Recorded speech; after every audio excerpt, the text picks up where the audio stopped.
All right. Hey guys. This is Mr. Miracle.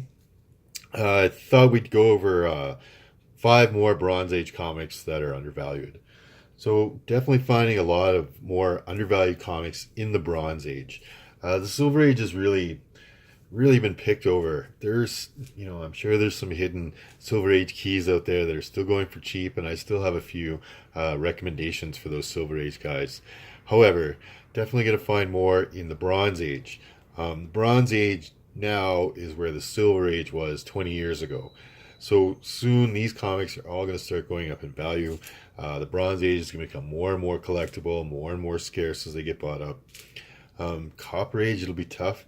Such high print runs in the Copper Age, higher print runs than the Silver Age and the Bronze Age, but definitely not really high print runs like we saw in the Copper Age, where we would have million issue runs of a book and stuff. So let's take a look at these Bronze Age comics. Got a couple of Fantastic Fours, Spider-Man, Captain America. Anyways, let's start with the Spider-Man. So my pick here is Spider-Man, Peter Parker, the Spectacular Spider-Man, number 9. So this is the first appearance of White Tiger in a comic book. His very first appearance is Deadly Hands of Kung Fu, number 19. However, that's a magazine. That's a comic magazine. It doesn't really count in the same way a comic book does. So this is his first comic book appearance. White Tiger is this Puerto Rican superhero.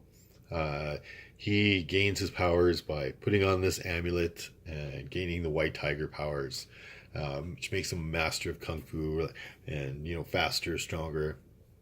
Um, so if they've talked about developing a property around the Deadly Hands of Kung Fu, good chance that White Tiger will show up. He's quite tied in with the Deadly Hands of Kung Fu magazine, as well as he reoccurred time and time again. Peter Parker and Spider-Man. He's a university-educated Puerto Rican guy. I think he was the first Puerto Rican superhero, really. So I know Marvel Comics and the MCU is looking for a way to put more diversity into their backstories while still having, not screwing around with the canon too much because that really upsets their fan base. So actually finding superheroes like this gentleman, White Tiger, who is Puerto Rican, put into a movie where you probably see lots of Asian people and lots of kung fu and stuff going on. So definitely a good book to pick up, being his first comic book appearance. And the next book I'm going to talk about here, Fantastic Four, number 206. So we've seen recently that the Captain Marvel trailer. I'm sure everybody out there who's watching this video has watched the Captain Marvel trailer. Um, this book has in the Captain Marvel trailer, they are showing the Skrulls. So if they're going to go way more cosmic with the MCU in the next phase, you're definitely going to see more Skrull and more Kree stuff going on. Possibly Shannara. If they're going to expand on the Skull's whole background, this is the first appearance of the Skrull Empress, and I hate pronouncing her name. It's it's R apostrophe KLL. So what would that be? Raquel. Anyway, I hate the way they write some of these names. So she's the Empress of the Skrulls. She'll probably, if they want to expand on the whole hierarchy of the Skrulls and their planet and everything, she'll definitely show up in a movie. Not like a major appearance of a major character, but definitely one a book that could see a little bit of rise in value if she shows up on any of the MCU properties when they expand on the Skull. And you can buy this book for $1. So, go out there. This is well worth picking up in a nice condition, just in case she shows up and this turns into a $20 book. So the next book we're going to show you, I'm going to pick Captain America and the Falcon, number 192. So this book is the first appearance of Carla Sofin. She turns into Moonstone, who turns into Captain Marvel. Uh, in the Dark Avengers, she's one of the Dark Avengers. So if they ever did anything around a Dark Avengers property, I don't know if they would. You never know once a lot of these characters, actors leave the MCU and their characters are killed off, possibly. They might want to think of a different team to replace the Avengers, the Dark Avengers. So Moonstone was part of. She's a villain, and this is her first appearance as Carla Sofin. And then the next book I want to show you goes with it, so let's put them together, which is The Incredible Hulk, number 228. This is her first appearance as Moonstone in her costume, right? Not just as Carla Sofin, but actually as Moonstone, and she fights the Hulk. She's a psychiatrist, and she pretends to be concerned about the Hulk and get in there to talk to him about different psychological stuff he's feeling. Anyway, she basically gets in there and attacks him, takes the opportunity to attack him. She becomes Moonstone and attacks. Yeah, being a Dark Avenger. Will she show up in the MCU? I don't think so. She'll most likely show up in an animated if they ever start doing Marvel animation stuff again. They might do a Dark Avengers movie. And she would definitely be it. Like I said, she also turned into Captain Marvel for a while, right? And everybody thought she was Captain Marvel. She's quite powerful. So she ties back to the MCU in that sort of way of being one of the Captain Marvels. Awesome.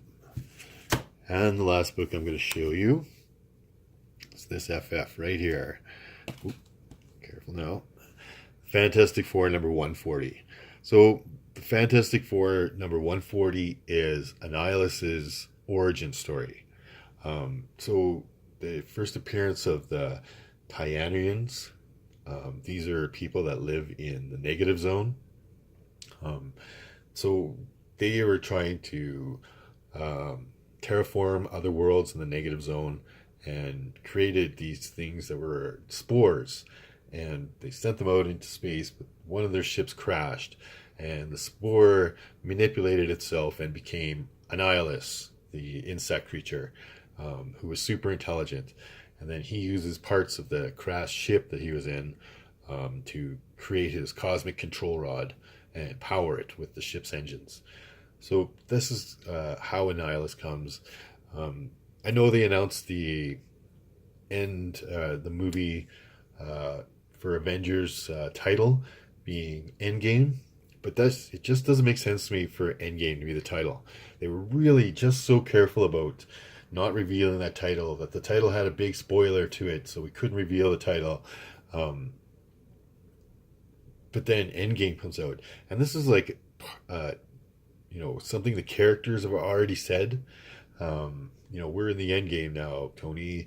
And then a couple movies before, in Age of Ultron, Tony Stark says something about the Endgame.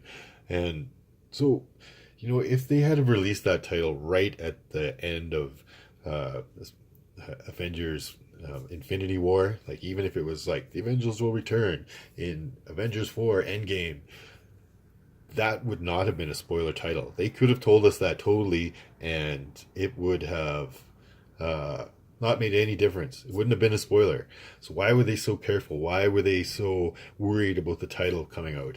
MCU does a lot of tricky things with their trailers. They did the whole thing with putting the Hulk into the trailer last time, so we all thought the Hulk was going to be fighting on Wakanda, and that wasn't true. We saw the Hulkbuster, and it was like, oh, Tony Stark's going to break out the Hulkbuster armor, but that wasn't true. It was Dr. Banner writing it. So they try and manipulate you. They put little false Easter eggs inside of stuff.